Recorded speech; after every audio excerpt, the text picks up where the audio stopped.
Je reviens sur le livre d'Ézéchiel, dont on ne saurait exagérer l'importance. Je vous lis une partie du chapitre 18, en français. Et vous me direz à quoi ça vous fait penser.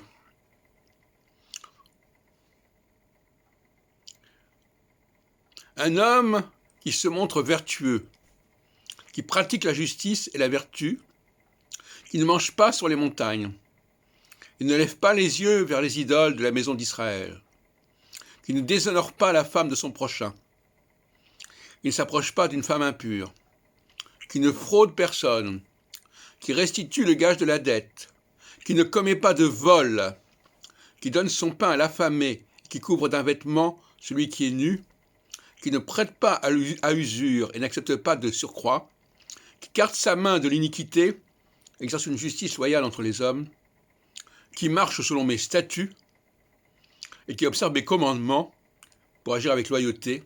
Celui-là est injuste, il vivra à coup sûr, dit le Seigneur Dieu. Alors je voudrais regarder l'hébreu des derniers passages.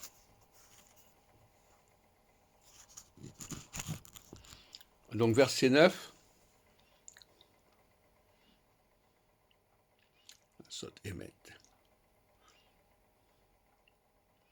Alors, Berukati, Yelech, Mishpate, Shamar. Rukati, mes statuts, Mishpate, mes commandements. Bon. À quoi ça vous fait penser? Eh bien, ça vous fait penser au décalogue. J'ai toujours dit que le décalogue s'adressait à la maison d'Israël, et non pas aux Judéens. D'ailleurs, on voit ici un décalogue encore plus ample que les décalogues connus de Exode 20. Mais c'est le même texte, en gros. Et d'ailleurs, il faudrait vérifier s'ils ne sont pas les mêmes mots. Je n'ai pas eu le temps de le faire. Mais on voit bien que, n'est-ce pas, qu'il ne déshonore pas la femme de son prochain. Bon, on repense à qu'il ne convoite pas la femme de son prochain.